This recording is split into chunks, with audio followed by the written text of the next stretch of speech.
We got Gators Breakdown here. We know we're business. Gators Breakdown, because there's never a dull moment in Gator Nation. The Gators Breakdown podcast is ready to go. I'm your host, David Waters. You can find me on social media at GatorDave_SEC. And hey, a little bit of special episode here. We're going to, you heard Billy Napier at the beginning of it, but it's going to be a basketball episode. I'm not going to cut a new intro for that, of course. But hey, anytime the head man you shout you out, you're going to keep that in the intro, of course. But hey, the business here is going to be talking about this Final Four basketball team. Gators beating Texas Tech. And, doozy of a game. Maybe improbable of a game. I know many of you gave up. I got the messages. It was certainly a wild ride, like the last a few games probably have been. And I heard from you. Dave talked basketball. I have on Gators Breakdown Plus. We've done it on that side of things. But it had a lot of people reaching out. And you're right. Give this team their kudos. This is a football podcast. But you get a special team like this, you make special circumstances. So should be coverage throughout the week leading up to the Final Four. This is not a jump on the bandwagon. I could have done that a long time ago.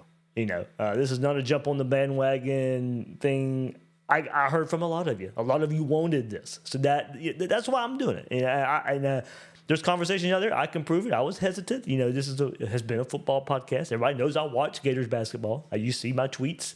If you're on Gators Breakdown Plus, I talk Gators basketball. It's nothing new.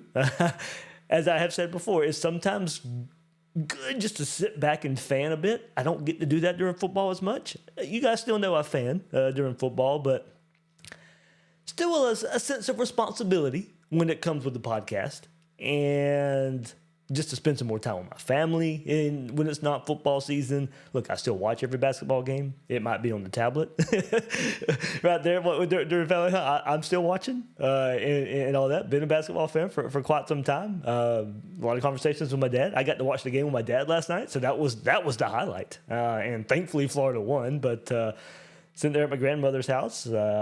And we're just sitting there watching the game and having a good time. And we were sweating. We were sweating together, just like you all were out there. We got to see our Gators win. High-fiving, hugging, watching Florida come back and get that. Probably, yeah. I think looking at the game itself, and I put this out on Twitter, the improbable outcome, just looking at the game itself. Now, you zoom out and you look at this team, probably not so improbable because of that. But in the game itself, it did not look good. Texas Tech gets up by 10. It's in the second half. They're rolling. They got an alley-oop dunk. All the momentum's on their side. And Florida didn't flinch. Thomas Houck carrying the Gators through most of the game with some timely buckets. Everything, just kept the momentum from really just steamrolling from Texas A&M or Texas Tech's side. Walter Clayton, ice in his veins, shows up clutch, and Gators find this. So we'll get into it. We'll get into that game. We'll look ahead a little bit, too. Wanted to wait till Auburn and Michigan State finished. Some storylines, of course, coming out of that game, heading to San Antonio for the Final Four. Final Four is set. Florida, Auburn, Duke, Houston, all number 1 seeds. Right there. So hey, let me get into some comments. I know, like I said, a little bit of new here, of course, with that. But Lawrence Cheshire, there you go. Am I dreaming? The Gators Breakdown basketball applied, and we in the Final Four. Yep, it is. The professor, hey Cody, what's up, man? Good dad-son moment. It was. And enjoying y'all's moments on High Top there as well. So, guys going, hey, we were going crazy too, just like that. Casual Carolina Fishing and Harrison did answer. How often do all 4 number 1 seeds make the Final Four? When I mentioned the all 4 teams, it was all 4 number 1 seeds right there. And Harrison does come in, not since 2008, that is correct, right there. So, yeah, not too common right here when you look at all number 1 seeds going to the Final Four. Let's see. Everybody, hit that like button. Like I said, something different here. A little out of the comfort zone. Yeah, and plus, if you listen to me on Bill King Show every Tuesday morning during basketball season, I'm talking basketball there every Tuesday morning. There's, like I said, not really new, but hey, this team deserves to be celebrated. Like I went to the Florida-Oklahoma game on that random Tuesday night there in February, of course, too. So yeah, like I said, there we go. Tony Aguilini, I'm sure, right there. Time for Dave to get to work. This is going to be a busy week. Still spring football going on. Like I said, there's going to be some expanded coverage for the basketball team this week. Trying to set up some interviews. Hopefully those come through. But yeah, should be fun. Should be fun. Q Lee. Clayton is our closer. Without him, we would have lost. Yeah, Q. I mean, certainly a couple ways to look at that. And I'll get into it too. He is the closer. That also doesn't happen without Houck. So you go both ways there. Houck kept Florida in it. He made the possibility of Clayton coming clutch at the end. I mean, Houck had 2 big threes at the end of the game as well. And certainly, I mean, just the 2 players. there were sprinkles of other guys in there too, but that win doesn't happen without either one of those guys. But I'm saying, going to your point, there is some truth in that. He is the closer. He ice in his veins. But 50-50, Clayton Houck there, and how it happens.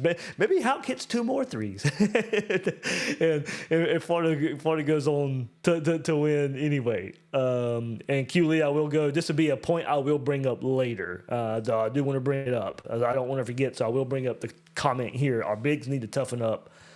They're getting bullied. Yeah, I mean, if we're going to start looking ahead, Florida's not playing their best. They're still winning. Where can they get better? That's probably the number 1 spot. We'll get into that as well before we close that. I don't know how long we'll go here, but some of that we'll have. We'll do it. We'll do it. Tony, absolutely, man. You're right. It just went through my mind. I am gonna have fun with this one. Let's have football. It's a little more serious on that side of things. If Florida's winning, of course, you get to have a little more fun. But what Florida is doing on the hardwood right now is a whole lot. I've had a ton of fun watching this team, discussing this team. Another shameless plug for what we do here, of course, Gators Breakdown Plus. If you want more basketball talk, there's the basketball channel on there. That's what I'm saying. You find us in there a good bit. That channel, and rightfully so, has been more popular than the main channel, than the recruiting channel, than talking football. And like I said, rightfully so. So if you want to talk with some more Gator fans, if you want to support Gators Breakdown, right there, Gators Breakdown Plus, link is in the description. You can join us there. Talk some basketball with some other Gator fans right there. But certainly, a lot of fun has been had there. More spring football coverage will be there as well. We do Q&A. We do chats. All that good stuff right there, Gators Breakdown Plus. And one more thing. Also, you guys can help Gators Breakdown out some more if you haven't done so yet. You can get your Final Four merchandise right there. Link is in the description to Fanatics. Partner up with them. If you use my link, you find them on Twitter. Like I said, link is in the description as well. You can get your Final Four merchandise. Help Gators Breakdown out along the way as well. Some good merchandise. Let's see if I can cycle through a little bit more. If you guys haven't seen it yet, but I like the official one. That's the one the team was wearing on the court right there in San Francisco after the Gators win. Some really good stuff there. I like that one right there is looking nice as well. So Final Four merch. There's some hats there as well. You can find it, all kinds of stuff right there at Fanatics.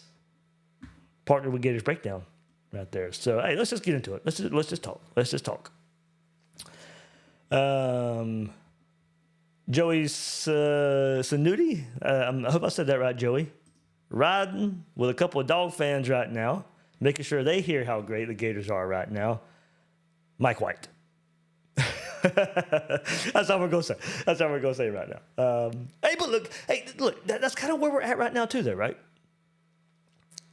Todd Golden, year 3, Gators in the Final Four.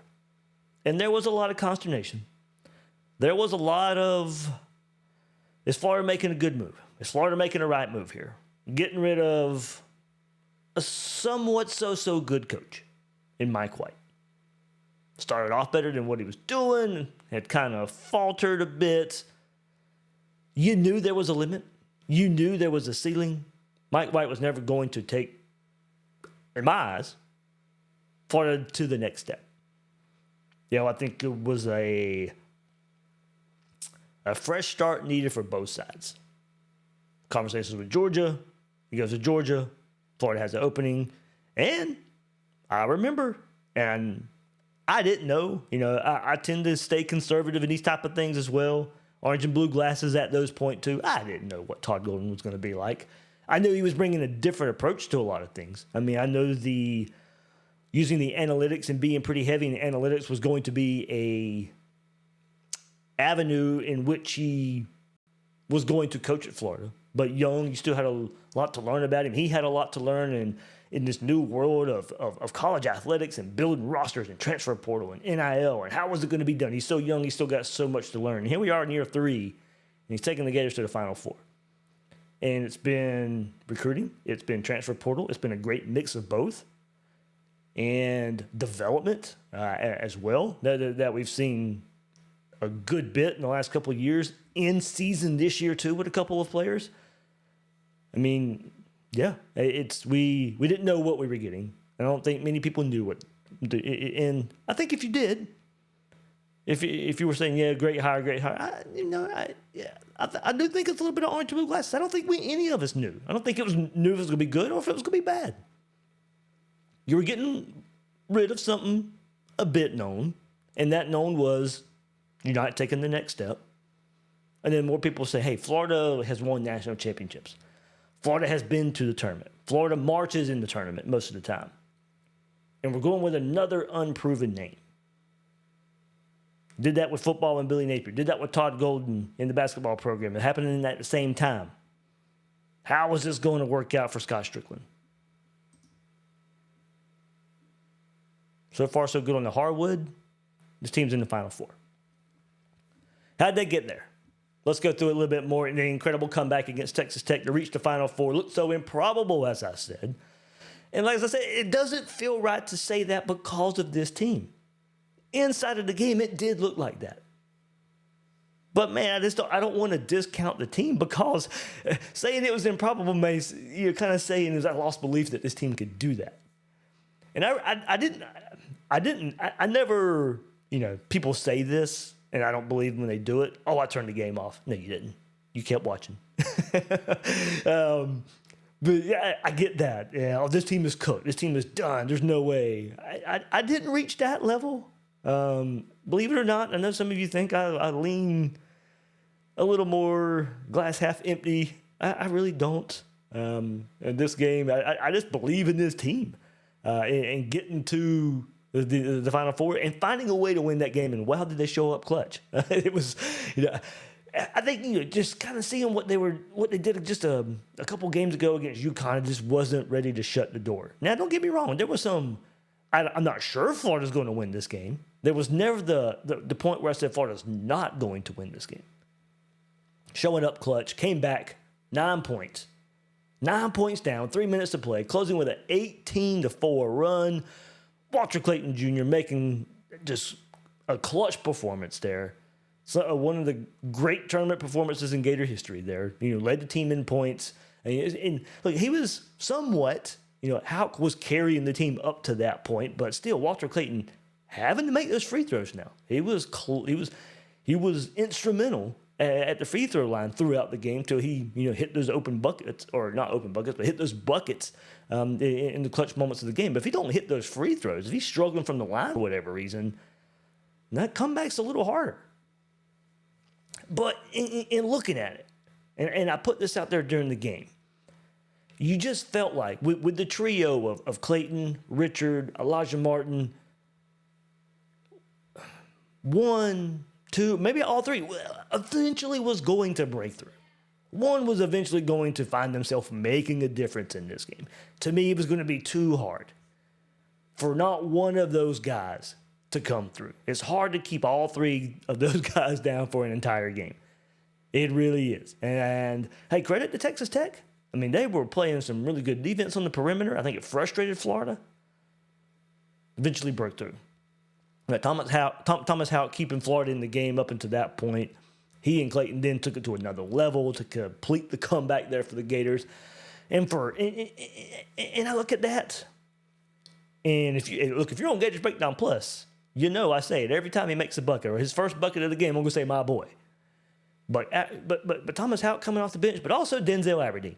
I mean, Aberdeen might be my favorite player. I mean, I know it sounds blasphemous that a bench player might be, but I love me some Denzel Aberdeen. And what a luxury for Florida that you can bring a Thomas Houck and an Aberdeen off the bench, and you get high quality play. I mean, I think you got an argument for 6 men of the year in the conference from either one of those guys. Especially for Aberdeen as well. For Walter Clayton gets injured during the season, he has to come in, and Florida doesn't miss a beat. And that's not to shy away. That's not to down how much importance that a Walter Clayton brings. That's not what I mean at all. For a stretch, could that have happened? No, you want a Walter Clayton. You want a Walter Clayton for what we've seen in this tournament. But Aberdeen coming off the bench, just as important as a Thomas Houck out there as well. Both those guys. What a luxury for Florida to have that deep of a team. And those two guys coming off the bench to give you, I mean, so many minutes and so much production. Todd Golden now led to Florida to the Final Four in just his third year, as I mentioned. And, I mean, it's just his youthfulness and being able to, and I go back to his analytics, and I'm sure this is what it showed, but fouling the right guys. Now, some of that, it turned out to help Florida. We'll get into that, the free throws down the road. But they call that last time out with over 2 minutes left, and it's like, oh, what is Florida doing here? What's Todd Golden doing? Calling the last time out in this tight game, and Florida's still down at the time, I believe, and yeah, it was after a big bucket at least, and Florida calls a timeout. And hey, credit to him. A lot of it was probably for the defensive adjustment, as at time as Texas Tech's just killing Florida in the paint. And Todd Golden leading the way there for the Gators, and just finding a way. It's just resilient Gators. Key moments and trends in that game. I want to go back to it one more time. Florida could not get the open looks from three very often. And then when they did get the open shots, they were missed. When Florida was just struggling from the field. Like I said, credit to Texas Tech one more time for great defense. And I think that really frustrated the Florida offense, the Florida guards for most of the game. And on the other side, Texas Tech, their offense is showing versatility. As they were hitting threes early on, didn't seem like they could miss early in the game. And then as the game went on, they were starting to go inside and keep scoring inside as the second half progressed until the late stages of the game, and Florida's defense clamping down low. And then Texas Tech couldn't hit their threes either. So credit, like I said, for the adjustments there. Now, Texas Tech did have that open three late and thankfully missed, but those were shots that they were making earlier in the game. They were not able to stay as hot. They were not able to hit them in the clutch. Great stat from good friend Neil Blackman at Florida Basketball Hour. I gave those guys a shout out yesterday. I was driving all around town. My parents came in town. I wanted to meet up with them and, of course, watch the game with my dad last night. And I'm sitting there driving around Jacksonville, and they put out some great content day of previewing Texas Tech and stuff. So I had to put it out there on the socials and just give Neil and Eric a big, big shout out. Much like we do on Gators Breakdown, and it's all football all the time and how we break down football. Those guys over there, Neil and Eric, do it there for Florida Basketball Hour. And what a treat it has been for this run that Florida's on, and just their timeliness. And I really suggest you guys listen to their podcast. They have a Patreon as well if you want to support them. But you're not going to find any better basketball coverage for the Gators than Florida Basketball Hour. And so Neil also writes for Saturday Down South. And I was reading this piece this morning, And he said this: Texas Tech was held to just 4 made threes in the final 20 attempts after the Red Raiders started the game a scorching 6 of 7 from deep. So that's what I was talking about, where they were not able to capitalize in the clutch. They started out hot, and it kept them in a tight game in the first half. But 4 made threes in the final 20 minutes after starting 6 of 7 from deep. So then you pair that with what we saw from Clayton and what we saw from Houck in those clutch threes, and there was your recipe. There was your recipe for the comeback. You want to know what the other part of the recipe was in that comeback? And what does it always come down to? At some point in these tight games, free throws. So overall for Florida, the Gators cashed in from the free throw line. Florida, 25 of 27 from free throw.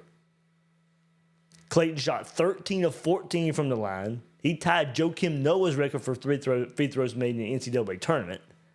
The Red Raiders were just 7 of 13 for the entire game. So not only were they not able to get to the line enough when the opportunities did arise for them to get to the line, they wasted them. With like 2:43 to play, Texas Tech had the advantage, 75-69. Darian Williams went to the line for a 1-and-1, kind of to stop the bleeding. Florida had the momentum at that point. Williams is an 84% free throw shooter. He missed the first attempt. It was the front end of a 1-and-1. He misses it. Empty trip there. Florida gets the ball. 3-pointer. 75-72 now. Next time Texas Tech got the ball, Florida, and this is where I said the analytics is coming into play, research, scouting, coaching. Florida intentionally fouls JT Toppin, one of Texas Tech's best players. He's been a liability at the line all game long. Strategy paid off. Toppin missed front end of a 1-and-1 again, just as Williams did moments before. And then guess what? Florida marches down, drains another 3, tie ball game. So making big threes at the end of the game in clutch situation, checkmark Florida. Florida getting to the line, making their free throws, checkmark Florida. The Gators went 6 of 6 at the line to ice the game in the final 21 seconds of the game, with only up 78-77. Martin made 2 to go up 80-77. With the exact same score, Walter Clayton extended the lead with 2 more to make it 82-77 with 10 seconds left. Texas Tech had a layup, 4 seconds left to close, back within 3, 82-79. So it was going to take a lot for Florida to not win here, even though up 3. But Will Richard makes his 2 free throws, iced the game, 84-79. Resilient Gators. Resilient Gators. I think it's fair to say you guys probably, I say you probably agree. I've seen this a lot, and I'll get back to the comments in just a second. Fair to say Florida still hasn't played their best ball in the tournament yet. Not playing as well as they did in the SEC tournament.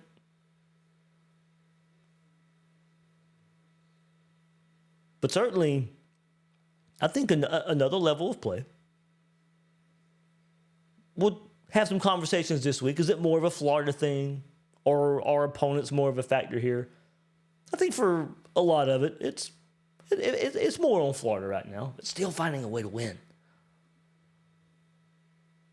In looking at that a little bit, Alex Condon finding his better game might be key for me. We've seen various players have their moments in the tournament, but it seems like Condon just hasn't been himself lately. My biggest observation, he's just having trouble physically down low. And this was before the injury now. Having trouble physically down low. And the biggest thing is having issues with ball control. Ball gets in his hands, and I'm not sure it's not going to get swiped out of his hands. He's not going to catch it. Going to turn the ball over. So, and we know, we'll get into it in just a second because of what he did the first time Florida and Auburn matched up. We know Alex Condon is better than what he has shown in the tournament so far. So that may be my biggest thing. My biggest thing coming up for Florida hasn't played their best yet. And Florida's going to have to play better than they have been. And I'm preaching to the choir, I know, and I'm not breaking any kind of news, not a unique view here. But it has to be said. Florida's going to have to play better to beat Auburn again and to go beat Houston or Duke. I mean, Duke's playing the best. Florida's been, to me, the best team all season up to the tournament, and Duke has probably been the best team the last couple of weeks. I don't think there's any shame in saying that. But we know Florida can be that. Alex Condon's going to be a big part of that. Ruben Chinyelu, got to start making some baskets around the bucket. If these games are going to be as close as they are, some of it is he's putting himself in an awkward catch angle, tries to shoot it at an awkward angle, misses.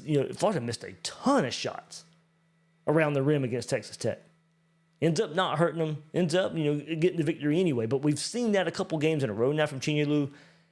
Got to start hitting his defense and his rebounding. I mean, it might be. When I go back and look at when I was talking about in-season progression for players and in-season development, Chinyelu's my biggest. Circle that guy. He was a liability earlier in the season. As the season went on, conference play starts.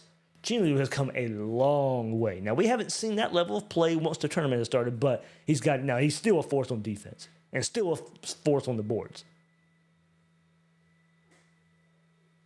But he was starting to come around as an offensive player, too, as the season progressed. And as the regular season and the tournament was there, not so much in the NCAA so far. But you get him at that level as well, and you pair that with Condon, then I think Florida's got as good a chance as any. Those guys don't take that next step. It's going to be tough. But this bunch is resilient. And I think you can still say that about I think that's part of the reason Florida has a lot of wins. First conference game at Rupp Arena, Kentucky goes crazy. You start off with a loss. But it wasn't a sign of things to come. Florida goes on a nice little streak and go to Knoxville. You had already beaten the brains out of Tennessee in Gainesville. You go to Knoxville and you get blasted. Around that time, you're fighting a ton of injuries through the season. You beat some of the best teams in the country during that injury stretch. You get down big versus Georgia. That's the last loss of the season. Still find almost a way to win that game. And then we've seen it in the tournament. UConn, Maryland, Texas Tech games that just finding ways to win while not playing your best.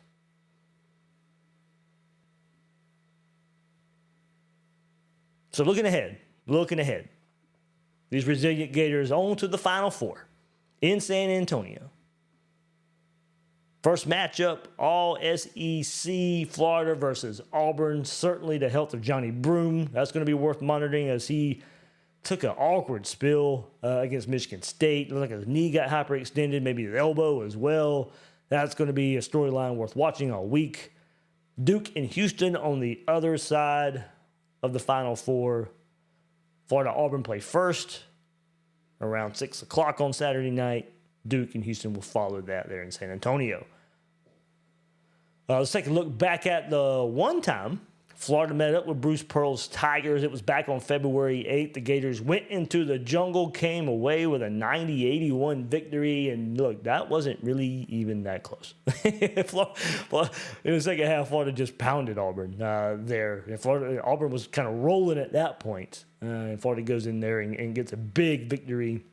Remember, Elijah Martin, not in that game for the Gators. Walter Clayton played all 40 minutes. He went 6 of 11, 19 points. And I'll go to it again. Here we go. Alex Condon probably played his best game of the season. Of course, given the opponent where the game was. He goes 7 of 10 for 17 points and 10 rebounds against Auburn. Will Richard scored 12. And then let's go to what I was talking about earlier. Thomas Houck scored 16 off the bench. Denzel Aberdeen with 10 off the bench. 5 players in double figures for the Gators. On the other side, Miles Kelly led the way for Auburn with 22 points.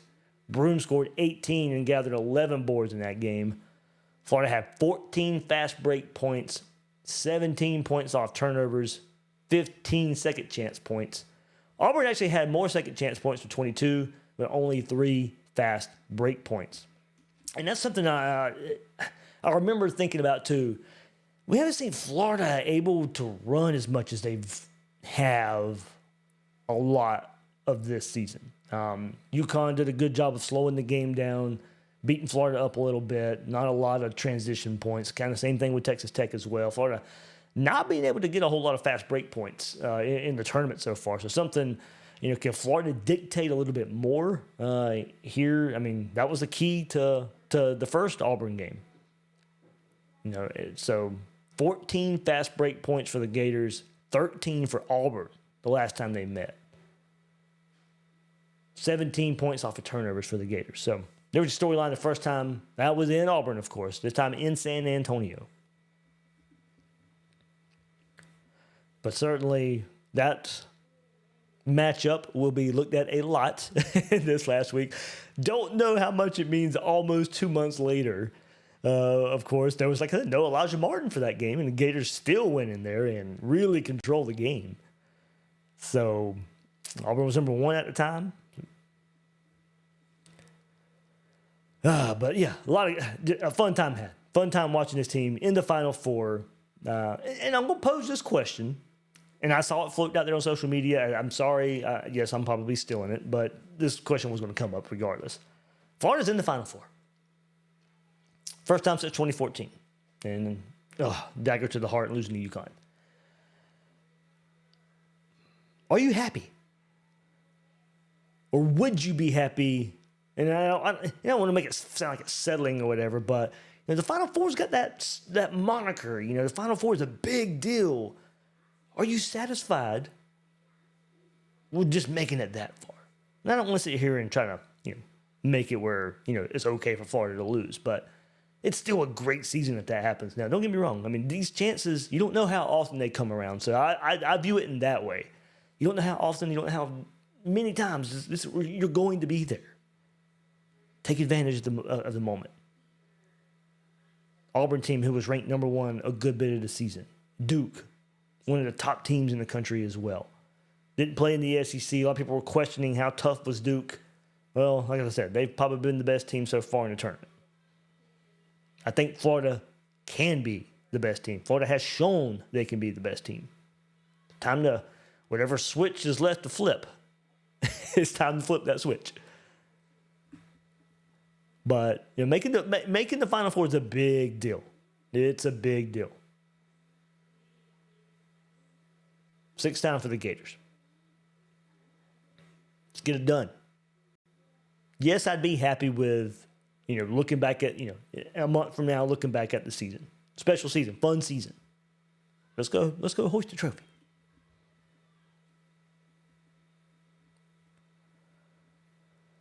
Tim Duquette. Hawks' energy multiple times throughout the second half kept us in it. He gets a hand on the ball consistently on rebounds that seem to be the other team's ball. For sure. He played good defense as well.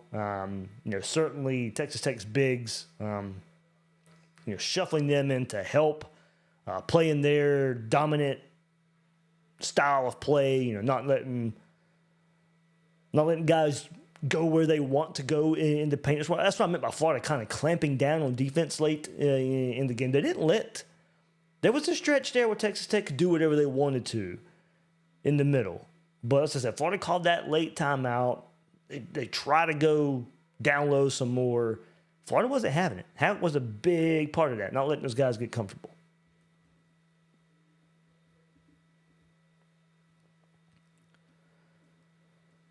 The professor, this team is battle tested. Yeah. I mean, probably more than we want them to be. In 2 of the last 3 games, they eventually end up pulling away from Maryland. But Maryland had some good talent there, starting 5 talent, certainly.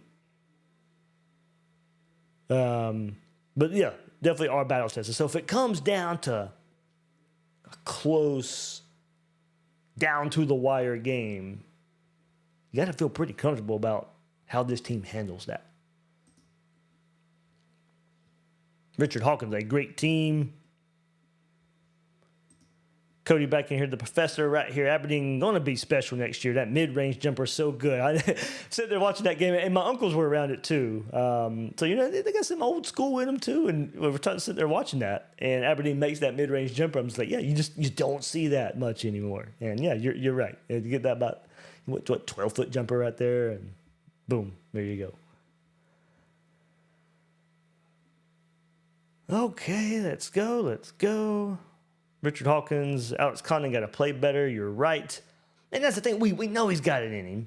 And some people will say, fighting the injury and stuff. But this was happening before the injury last week. So, yeah. And like I said, it's just, he's still got some good, he's still come up with some boards. Still come up with some good defensive plays. There's some lapses there too, but my mark is mainly on the offensive side. Kind of lazy with the ball. Like I said, ball control has just been my biggest factor with him so far. So hopefully better performance from him.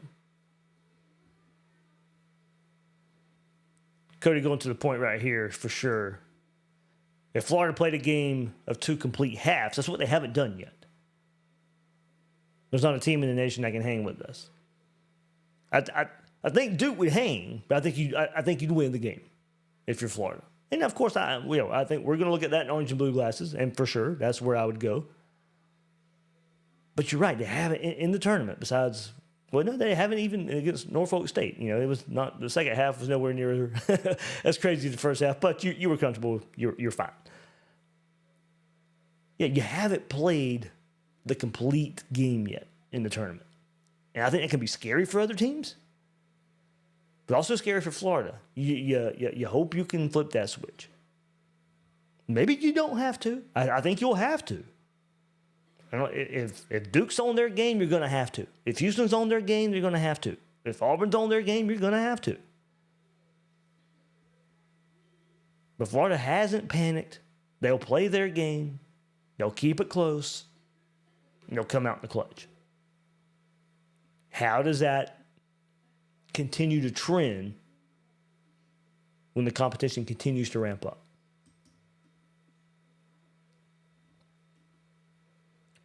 Clayton says Condon's been shook since Nelson punked him in the tournament. That kind of does seem like the moment in time.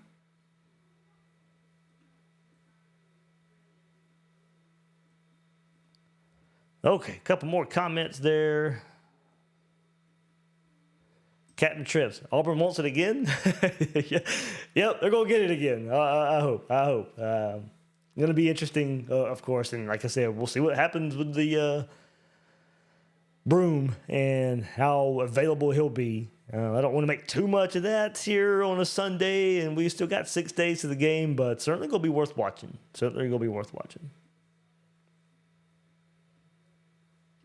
Richard, thanks for looking that up. I knew there was another game out there. Condon scored 27 and 10 rebounds on the road against Alabama. Yeah, so played his best against the SEC teams, Auburn and Alabama. Both those games on the road. So, for sure. But that's the Condon we need.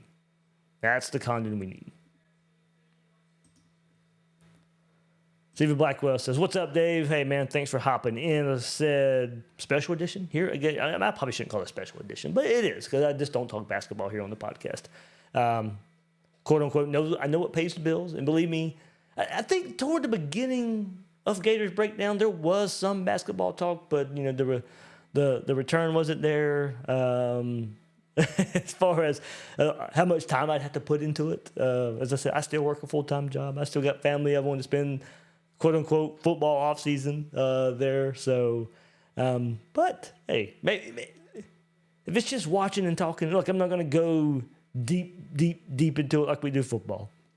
I just don't have the time for that. If this was full-time, I'd absolutely do it in a heartbeat. But, if this is something you guys want, I mean, it's not going to be the best basketball talk you'll find. Like I said, I can't keep up. My background, not like those guys at Florida Basketball Hour. But, of course, there's different voices out there. We can all have a voice. I mean, I have no problem when Neil talks football, and Eric wants to talk football every now and then. So it's it's just what it is. But hey, look, I mean, I respect you guys. I'm appreciative of you guys sending me DMs, sending me text messages. Dave, talk a little bit of basketball. We hear you talk some basketball for sure. So you're getting it. You're getting it. Mike Weber, here we go. You think Kondo less likely to be NBA bound? Looks like he needs a few more pounds. Yeah, I'd say so. I mean, had that really nice stretch. I'd like to see that consistency.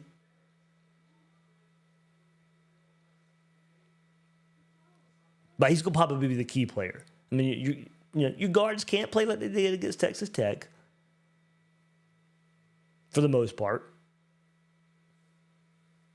As I said, I don't think you'll see many instances where Clayton, Richard, Martin, all three are going to be held down like that. It'd be very tough for me to predict. It'd be very tough for me to swallow that would happen for Florida. But Condon, somebody's down low is going to have to be a little more consistent for me to think Florida's going to win it all. Richard says, you should cover a basketball team in the future. Looks brighter. Certainly. Well, things heading in the right way. Certainly looking forward to it. Let's get this one done. And like I said, if you guys want me to include it, I'll include it. Like I said, it won't be as deep dives, won't be as much off-season coverage as there is with football. I mean, Florida's a football school. Now, we can be a basketball school too. But yeah, it's going to always lead the way. But I like talking basketball. I really do. And if you guys want it, I'll keep doing it. All right, last couple right here. And like I said, we're going to have some more coverage throughout the week. Trying to set up a couple of interviews here this week. So I don't want to put it out there yet. We'll see if it happens. Just got some fillers out there, some soft yeses. So we'll see. Think you guys will like it. Cody, one more time, I will say this. Florida has the talent and team to win a natty. It's up to Florida to grind up the film and peak at the right time. And Richard Hawkins saying, Todd Golden shows it doesn't take 20 years to build a program. Not in today's world. All right, guys. Thank you so much. Good basketball talk. We'll have more throughout the week. But special team, kind of just wanted to recap the Texas Tech game, how Florida got to the Final Four. My thoughts on the team right now, what I'm looking for early in the matchup with Auburn, early in trying to go win it all, where they can get better. Seems like a lot of you guys agree out there. But stay tuned. Stay tuned to Gators Breakdown this week. We'll have even more coverage up here of this special Gators team. See if anything comes out from the Auburn side as well. And then looking forward to Saturday. Spring practice coverage this week as well. We'll get into some running backs. Jabbar Jalouk spoke to the media. Jacoby Jackson spoke to the media. So we'll talk a little bit of running backs coming up on Gators Breakdown. So lots to get into. It's going to be a busy couple of weeks because, heck, the very next week will be the week leading into the spring game. So, there we go. Wouldn't have it any other way. All right, guys, that'll do it for this episode of Gators Breakdown. I'm your host, David Waters. You can find me on social media at GatorDave_SEC. Guys and girls out there, thank you for joining me on this episode of Gators Breakdown.